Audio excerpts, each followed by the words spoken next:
Panafricanisme, le capitaine Traoré reçoit le manifeste pour un panafricanisme renouvelé. Centre d'analyse des politiques économiques et sociales, Dr Alain Siri installé dans ses nouvelles fonctions de directeur exécutif. Modernisation du réseau routier national, une nouvelle ère de transparence et de rigueur. Soutien aux initiatives féminines de transformation et de valorisation des produits locaux, le Premier ministre au Salon de la femme rurale à Koudougou. Mesdames et messieurs, bonsoir et merci de nous suivre. En fin de matinée du vendredi 17 octobre 2025, le président du Faso, chef de l'État, le capitaine Ibrahim Traoré, a reçu en audience une délégation de panafricains conduite par le ministre de la Communication, de la Culture, des Arts et du Tourisme, Pegnoende Gilbert Ouedraogo. En fin de séjour dans la capitale burkinabé, où ils ont participé à la rencontre internationale Carrefour africain Thomas Sankara, les participants, venus de 22 pays d'Afrique et du monde, ont remis un manifeste pour un nouveau panafricanisme au leader de la révolution progressiste populaire, le capitaine Ibrahim Traoré, en guise de soutien à son combat. Les échos de la rencontre avec Bertrand Kiema. À l'issue de la rencontre internationale Carrefour africain Thomas Sankara à Ouagadougou, une délégation de panafricanistes venus de 22 pays ont remis au président du Faso, le capitaine Ibrahim Traoré, un manifeste pour un nouveau panafricanisme, exprimant ainsi leur soutien à la vision portée par la révolution progressiste populaire. S'adressant à ses hôtes, le chef de l'État a insisté sur le rôle fondamental de l'éducation et de la conscientisation des jeunes générations. Il a souligné la nécessité pour la jeunesse africaine de maîtriser son histoire et de décrypter les enjeux géopolitiques contemporains. Je pense qu'aujourd'hui, tout le monde doit comprendre que l'ordre mondial, comme vous l'avez si bien dit, il n'y a que deux camps et chacun devra choisir son camp. Ceux qui prétendent être neutres, soit n'ont absolument rien compris, ou ont peut-être le cerveau éteint. Il faut le dire clairement. Il n'y a pas de neutralité possible. Il y a les oppresseurs, il y a les opprimés. Et en tant que révolutionnaire, un révolutionnaire aime tous les peuples. La preuve, ils sont nombreux à venir d'autres continents pour appuyer, pour nous aider dans ce combat. Parce que toute personne qui aspire, tous les peuples qui aspirent à cette liberté, à ce développement, à cette harmonie, à cette union que nous voulons entre les peuples du monde, sont unis par les liens de la révolution. Voilà pourquoi il n'y a pas de barrière et un révolutionnaire aime les peuples. Partout où il y a l'oppression, partout où il y a des peuples qui sont dominés par d'autres individus, les révolutionnaires doivent pouvoir donner de la voix. Et merci donc à vous qui êtes venus du continent européen, américain, un peu partout, pour nous soutenir, parce que la cause de Thomas Sankara, certes, le 15 octobre 1987, on a cru avoir assassiné l'homme et ses idées. On a tenté de détruire toutes les archives, même en passant par notre télévision nationale, les gens ont essayé de détruire tout ce qui pouvait exister. Ils sont témoins, vous pourrez passer à la RTB les demander.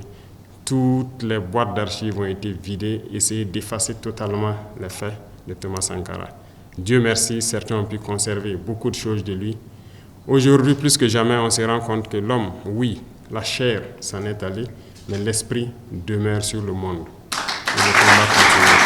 Pour le ministre Pegnoende Gilbert Ouedraogo, Ouagadougou s'impose aujourd'hui comme l'épicentre d'une nouvelle révolution africaine. La vision de liberté, de dignité et de souveraineté défendue par le président du Faso, le capitaine Ibrahim Traoré, rencontre un écho favorable aussi bien parmi la population burkinabé que parmi les partisans d'une Afrique plus juste.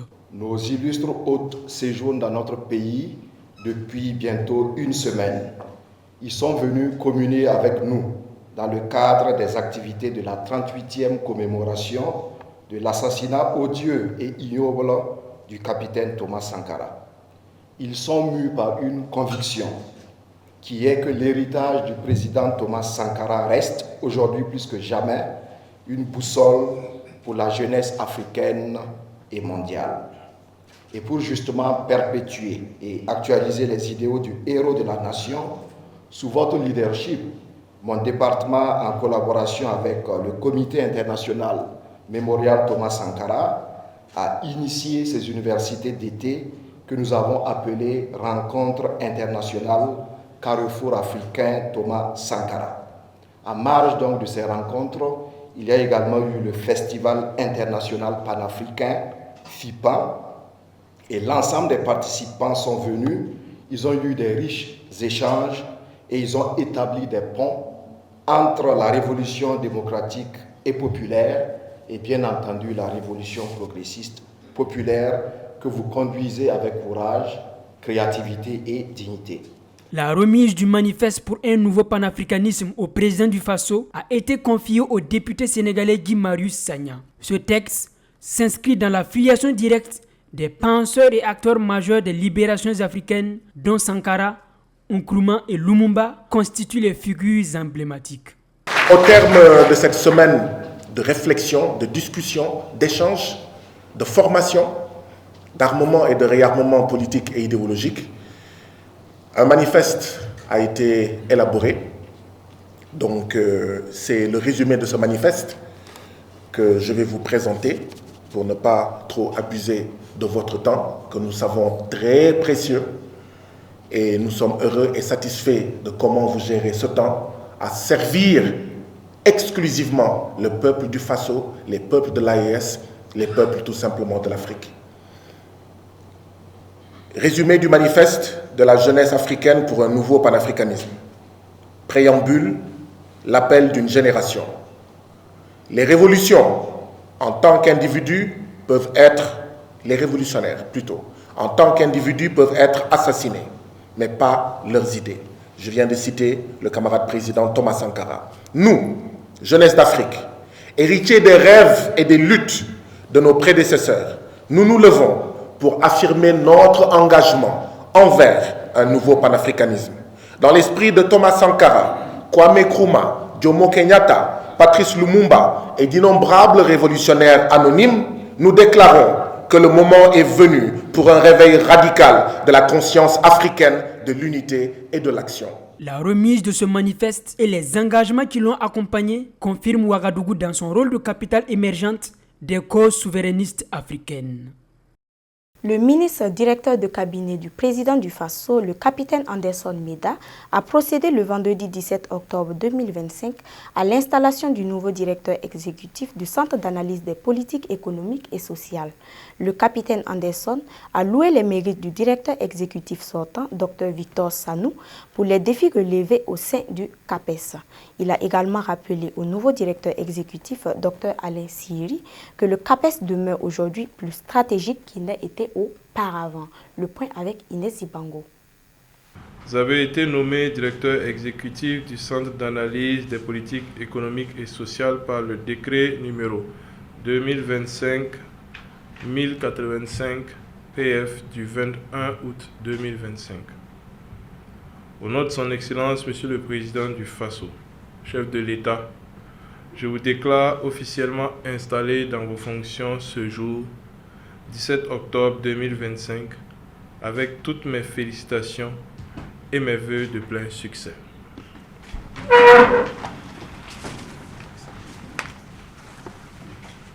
Lors de cette cérémonie de passation de service, le ministre directeur de cabinet du président du Faso a loué les mérites du directeur exécutif sortant pour les défis relevés au sein du CAPES, avant de rappeler au nouveau directeur exécutif que le CAPES demeure aujourd'hui plus stratégique qu'il ne l'a jamais été. Je pense que vous mesurez la lourde tâche qui vous revient à cette étape cruciale de l'histoire de notre nation.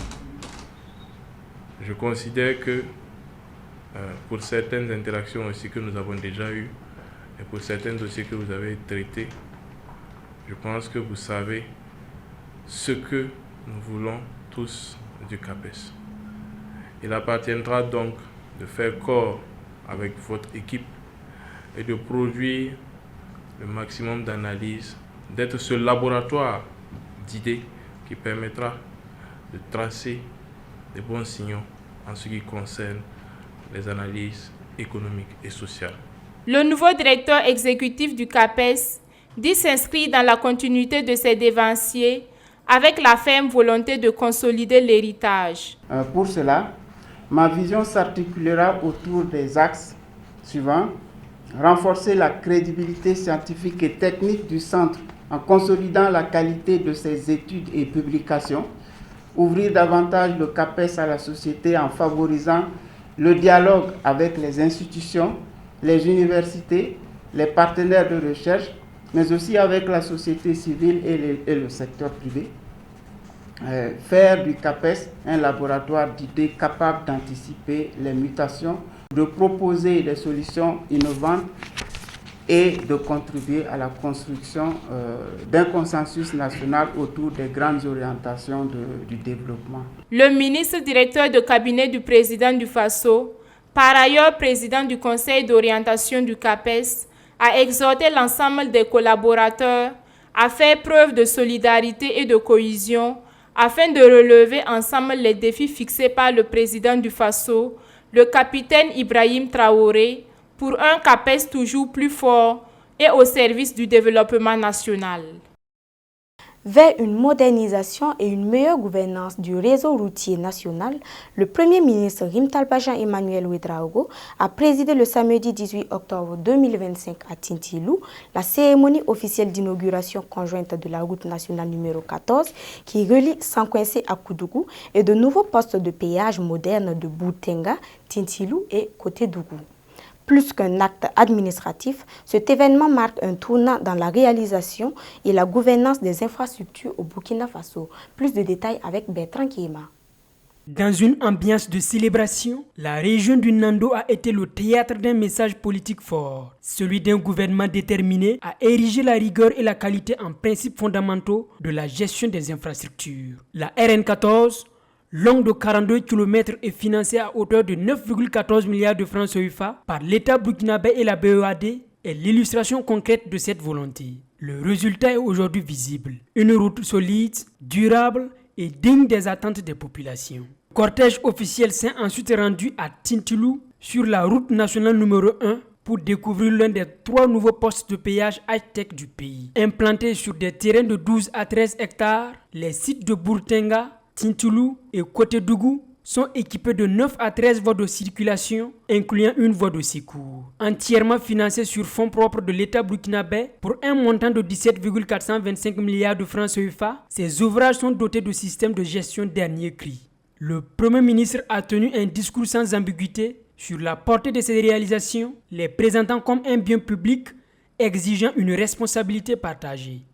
Donc c'est le lieu non seulement de saluer l'engagement de tous, de féliciter l'entreprise, le bureau de contrôle, évidemment le ministère des infrastructures, mais c'est également l'occasion d'attirer l'attention de toutes les entreprises qui vont avoir l'honneur d'exécuter des chantiers du peuple, parce qu'on ne va accepter aucune sorte de malfaçon.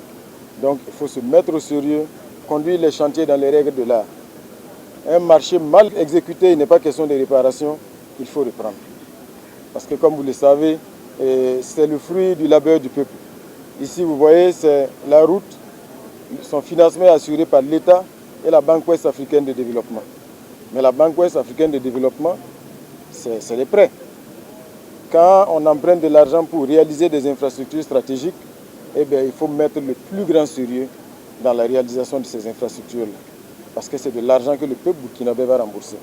Donc c'est ce message-là que nous avons voulu transmettre en venant inaugurer officiellement cette Nationale 14, inviter les entreprises au plus grand sérieux, mais évidemment inviter aussi les usagers à la plus grande responsabilité. Parce que la route a été inaugurée, quand on voit c'est une route de bonne qualité, mais ça appelle à la responsabilité de tous. Le ministre des Infrastructures et du Désenclavement Adama Luc Sorgo a salué pour sa part un acte de souveraineté technique. Ces deux réalisations sont bien plus que de simples ouvrages.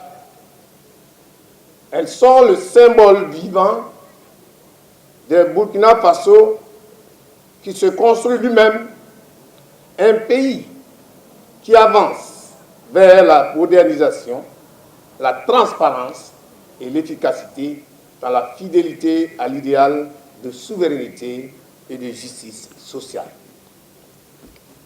Camarades, chers invités, la section Sankoinse Koudougou long de 42 km, a connu une réhabilitation intégrale pour un coût global de plus de 9 milliards 146 millions de francs CFA. Le financement a été assuré conjointement par la BOAD et l'État burkinabé, témoin d'un partenariat responsable et équilibré au service du peuple. Mais cette route a aussi une histoire, celle de la rigueur révolutionnaire et du refus du laisser-faire. Car lorsque des défaillances sont apparues après la réception technique, le président du Faso a donné des instructions fermes. Reprendre intégralement les travaux aux frais de l'entreprise. Aujourd'hui, le peuple burkinabé récolte le fruit de son exigence et sa vigilance. Une route solide, durable et digne de notre engagement collectif. L'inauguration de la RN14 et des 3 postes de péage marque ainsi l'avènement d'une ère nouvelle pour la gestion des infrastructures publiques. Au-delà de l'aspect concret des routes et des ouvrages, c'est un pacte de confiance, de responsabilité et de transparence que le gouvernement entend sceller avec les citoyens, les entreprises et les partenaires techniques et financiers. Suite à l'inauguration de la route nationale 14, le Premier ministre Rim Talbacha Emmanuel Ouedraogo a visité le samedi 18 octobre 2025 les stands d'exposition du Salon de la femme rurale, SAFER, à la place de la nation de Koudougou. Une visite d'encouragement à ces véritables héroïnes du monde rural qui a permis au chef du gouvernement de réaffirmer son appel au Burkinabé à soutenir l'économie nationale en privilégiant la consommation du Made in Burkina. Retour sur le film de la visite avec Bertrand Kéma. Organisé par Nafa Orasis Group en partenariat avec la Fédération nationale des femmes rurales du Burkina, cette édition 2025 s'est tenue du 15 au 19 octobre sous le thème Femmes rurales, changement climatique, sécurisation foncière et sécurité alimentaire. L'événement a rassemblé des centaines d'exposantes venues de toutes les régions du pays qui y présentent leur expertise dans les domaines variés tels que l'agroalimentaire, l'artisanat, le textile et la transformation des produits agricoles. Le Premier ministre, accompagné de membres de son gouvernement, a marqué un temps d'arrêt à chaque stand pour échanger avec les exposantes, s'enquérir de leurs conditions de travail et saluer la qualité de leur production. À l'issue de sa visite, il a tenu à louer leur engagement et leur ingéniosité. Nous avons effectivement tenu, en marge de l'inauguration officielle de la RN14, à venir rendre visite ici à toutes ces braves femmes issues du milieu rural dont le savoir-faire se laisse admirer. De stand en stand, on a découvert donc ce savoir-faire-là, que ce soit dans le domaine de l'agroalimentaire, dans le domaine vestimentaire, la transformation des produits locaux. Et je pense que c'était vraiment un devoir de venir non seulement donc regarder, les encourager, mais aussi leur passer le message du soutien ferme du gouvernement sous le leadership du chef de l'État qui aujourd'hui a fait donc de la transformation de nos produits par des techniques endogènes une question essentielle. Vous savez qu'il y a une vaste offensive dans le secteur rural dans son ensemble. Vous parlez de l'agriculture, de l'élevage, mais aussi dans le domaine de la foresterie, ainsi de suite. Et évidemment, l'autre maillon, c'est la transformation. Et vous savez, dans ce segment, ce sont les femmes qui portent véritablement le flambeau. Et il était donc plus qu'important de venir les encourager. Donc, le Premier ministre a également lancé un appel à la population pour une adhésion collective à la consommation des produits locaux, gage de souveraineté économique. Donc c'est l'occasion d'inviter aussi chaque citoyen burkinabé à faire confiance à la transformation locale, à faire confiance au savoir-faire de nos mamans qui sont dans le milieu rural et qui font des merveilles. Quand vous regardez, non seulement c'est beau, mais c'est endogène, c'est pur et évidemment ça garantit une meilleure qualité que ce que nous importons. Bien souvent, on ne sait pas quel conservant on a mis dedans, combien de temps le produit a duré, ainsi de suite. Ici, ce sont des produits de chez nous. Donc c'est ce message que nous sommes venus les porter mais inviter tout le monde à venir aussi, les encourager et surtout à venir acheter. Cette visite sur le terrain du Salon de la femme rurale est une traduction concrète de la volonté du gouvernement de renforcer la résilience économique et l'autonomisation des femmes. Elle souligne avec force que l'avenir du Burkina Faso passe par la valorisation de ses ressources et des compétences de sa population. Mesdames et messieurs, c'est la fin de ce journal. Merci de nous avoir suivis. L'actualité continue sur zobotv.com. Prenez soin de vous. Au revoir.